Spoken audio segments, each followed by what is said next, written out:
jika Anda ingin sempurna mendapatkan kenikmatan hidup, maka ikuti semua petunjuk yang pernah ditunjukkan oleh Nabi Muhammad SAW dari mulai tidur sampai dengan kita tidur lagi. Bismillahirrahmanirrahim. Anda siapa? Nabi bukan, Rasul bukan. Angin tidak takluk, Anda berdoa malah datang topan. Hah? Minta hujan nggak datang-datang, nggak diminta hujan datang. Ya? Bayangkan, Rasul bukan, surga belum jelas. Anda sebesar apa sih kedudukannya? Jangankan pada semut, bahkan manusia pun Anda zalimi. Hutan pun Anda gunduli. Ya, gunung pun Anda hilangkan. Lautan Anda kuras. Anda siapa gitu? Makanya belajar ke sini.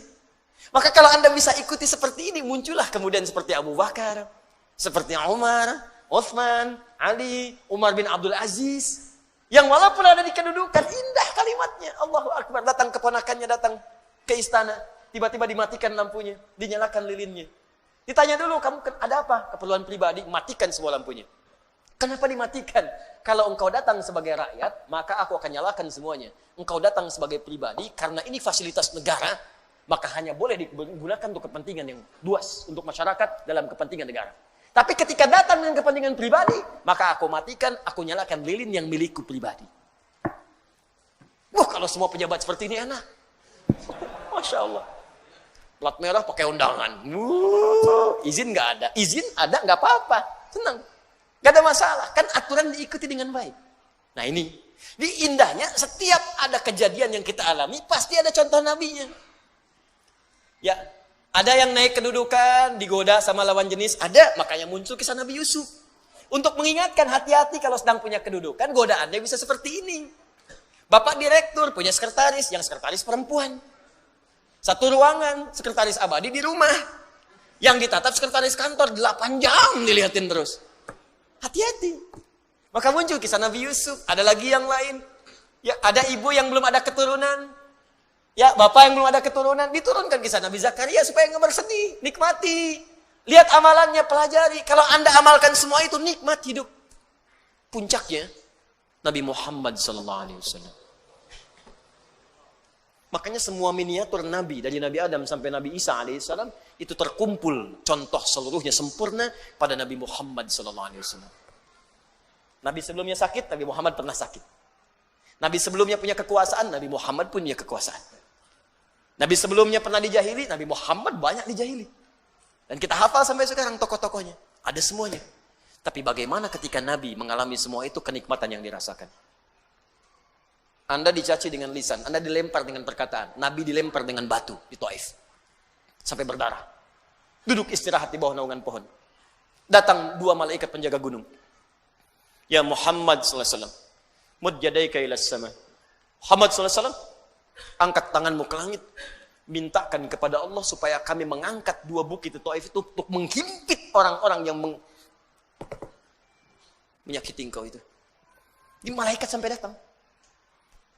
Ini malaikat aja merasakan, ini orang luar biasa nih. Melempar Nabi sampai berdarah. Datang. Angkat tanganmu ke langit, minta kepada Allah. Kami lakukan sekarang. Kami angkat 2 bukit di Taif, kami himpit mereka yang menyakitimu itu. Melemparin kau dengan batu. Apa jawab Nabi? Lah, jangan lakukan. Fa'innahum qaumun la ya'lamun. Fa'innahum qaumun la ya'lamun. Mereka belum tahu saja. Nanti kalau sudah tahu juga, mereka akan menyadari mereka salah. Ya Rab, ila man takiluni? A ila qaribin yu'dhini? Am ila ba'idin yu'limuni? Fa'ana radin ma lam taghdab alayya. Ya Allah, setelah di Taif ini aku dilempari dalam berdakwah, kemana lagi engkau akan antarkan aku untuk berdakwah? Apakah dari Taif ini tempatnya masih dekat dan di situ aku akan disakiti lagi? Atau tempatnya masih jauh dan itu akan dizalimi lagi aku di sana? Aku ridha ya Allah, aku akan nikmati sepanjang engkau tidak marah kepadaku. Sepanjang engkau tidak marah kepadaku. Ya Rab, mohon munculkan kelak di bumi Taif ini laki-laki, perempuan, anak-anak, dewasa yang kelak akan beriman kepada Allah dan Rasulnya. Muhammad sallallahu alaihi wasallam. Dilempari, disakiti, keluar darah, menikmati itu semua. Rokok disimpan kotoran di punggungnya, menikmati itu semua. Difitnah, dizalimi, menikmati itu semua.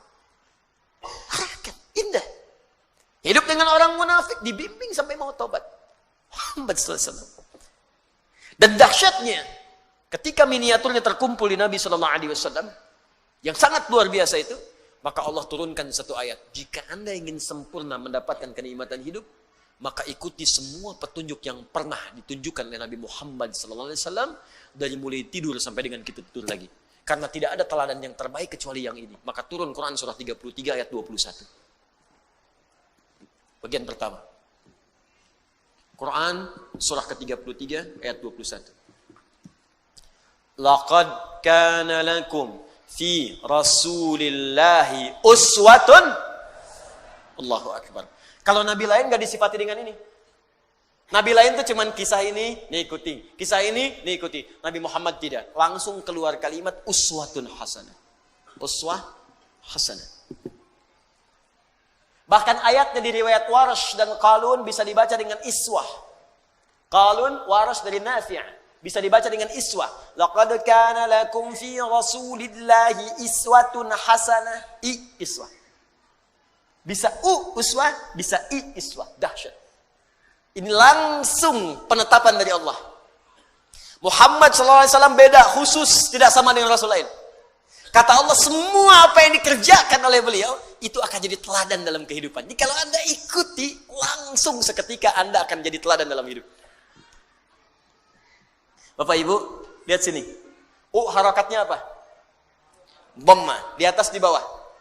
Di atas. Karena itu di ilmu nahwu disebut rafa namanya. Rafa, di atas, tinggi. Rafa. Alamatnya dhamma. Harakatnya di atas, di bawah? Di bawah. Bawah itu khafad, rendah, kecil. Khafad. Tandanya harakatnya apa? Kasrah. Nih. Saya inginkan Anda paham. Bukan menghafal. Menghafal mudah. Paham, itu yang paling penting. Kasrah. Kenapa disebut kasrah? Dari kata kasura, sesuatu yang pecah, kecil, lembut. Biasanya di bahasa Arab kalau harakat-harakat kecil, yang lembut, tipis, itu menggunakan kasrah. Sesuai dengan sifat. Misal, perempuan lebih lembut daripada laki-laki. Lembut, halus, kata-kata yang lebih lembut, lebih halus, maka untuk perempuan menggunakan kasrah. Laki-laki lebih terbuka, anta, anti, jazakallah khair, jazakillah khair, Jadi kalau ibu ingin mengucapkan selamat, terima kasih, kalau ke laki-laki pakai ka, jazakallah. Kalau ke perempuan pakai jazakillah, jangan tertukar. Ya. Saya pernah mengajar pakai batik, pakai peci apa, begitu selesai Ustaz, jazakillah khair. Masya Allah.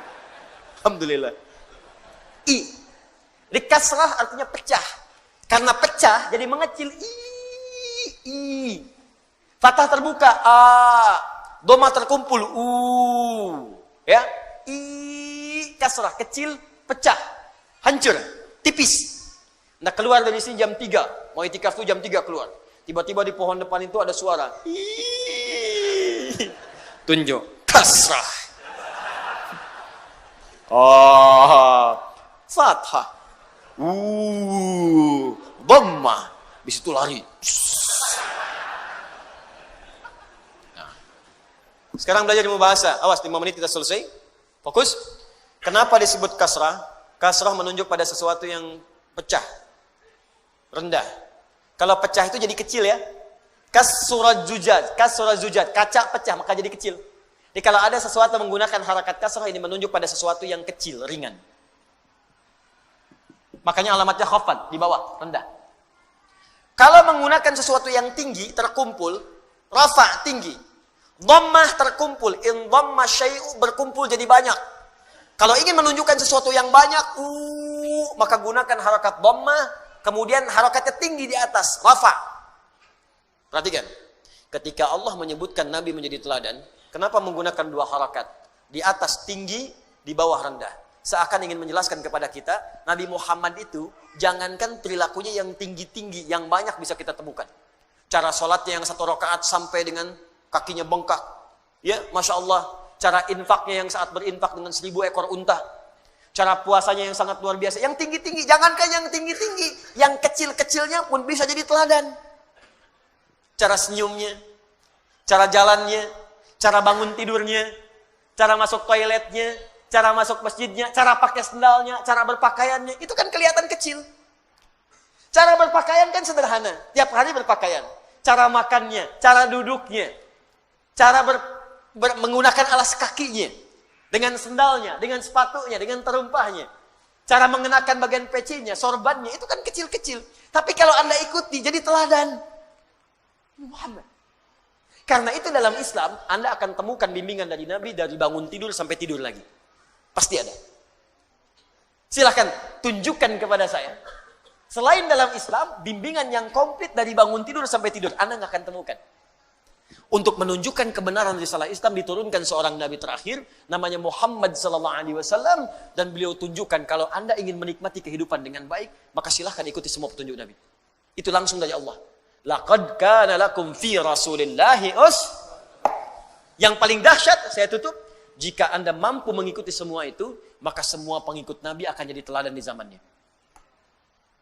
Contoh, maaf ya, Abu Bakar ikut Nabi Muhammad SAW, diikuti semua perilaku Nabi. Nabi meninggal, Abu Bakar jadi teladan.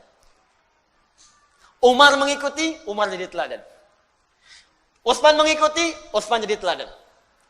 Ali mengikuti, Ali jadi teladan. Wafat sahabat, muncul tabi'in, jadi teladan. Wafat tabi'in, muncul setelahnya tabi'ut tabi'in, jadi teladan. Pokoknya semua yang ikut Nabi akan diteladani dalam hidup. Anda tidak harus jadi ustadz, bukankah Utsman itu seorang pengusaha? Abdurrahman bin Auf seorang pengusaha. Amr bin As seorang diplomat, birokrat bahkan. Ayo, jadi apapun Anda, ikuti cara Nabi membimbing kita.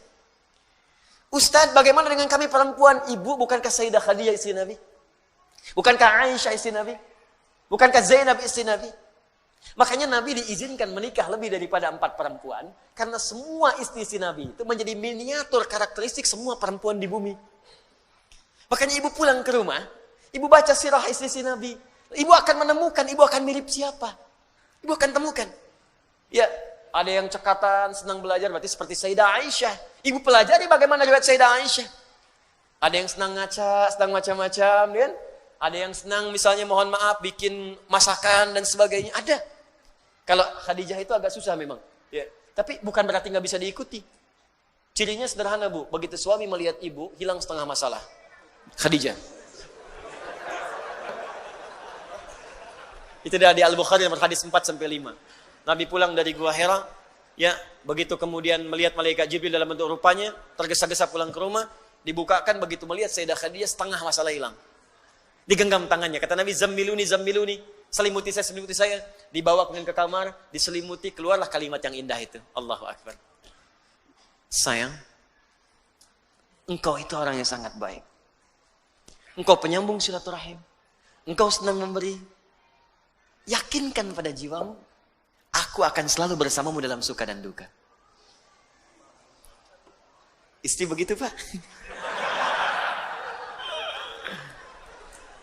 Hilang semuanya. Sudah selesai. Hilang semua kegelisahan. Khadijah. Coba besok antum pulang dari pekerjaan kan. Wah, ada masalah. Nyampe rumah. Assalamualaikum. Dibuka. Masya Allah. Masalah tambah.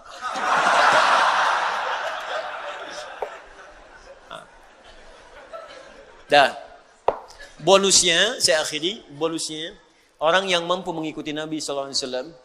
Dalam setiap taraf hidupnya. Bukan hanya akan dijamin tenang hidupnya. Tapi orang ini akan langsung mendapatkan cinta Allah Subhanahu wa ta'ala. Itu ada di Quran surah ketiga Ali Imran. Saya tutup ayat 31. Qul in kuntum tuhibbunallaha fattabi'uni yuhibbukumullah wa yaghfir lakum dzunubakum. Katakan Muhammad, katakan pada umatmu, jika mereka atau kalian serius mencintai Allah, maka buktikan cinta itu dengan mengikuti semua petunjuk Nabi Muhammad SAW. Mulai sekarang belajar ya Bu ya, Pak. Belajar, yang ringan-ringan dulu. Bangun tidur bagaimana petunjuk dari Nabinya. Mau makan petunjuknya bagaimana. Niatkan untuk mencintai Nabi. Niatkan untuk mengikuti Nabi. Jalan bagaimana Nabi berjalan. Berpakaian seperti apa Nabi berpakaian. Niatkan. Kalau Anda lakukan itu, yuhibbukumullah. Maka bonusnya Allah langsung mencintai kita. Kalau Allah sudah cinta, wa yaghfir lakum dzunubakum, maka dosa-dosa kita akan diampuni oleh Allah Subhanahu wa taala. Nah, tidak cukup dengan amin, kita usaha dulu. Ciri orang yang diampuni dosa, maka akan dijaga semua perbuatan tubuhnya, terhindar dari maksiat. Maka kalau Anda sudah bisa mengikuti Nabi, kata Allah, mata akan dijaga dari maksiat, tangan dijaga dari maksiat, kaki dijaga dari maksiat. Maksiat itu buruk, lawan buruk itu baik. Maksiat itu sumber kegelisahan. Makanya orang yang maksiat itu gelisah. Gelisah lawannya tenang.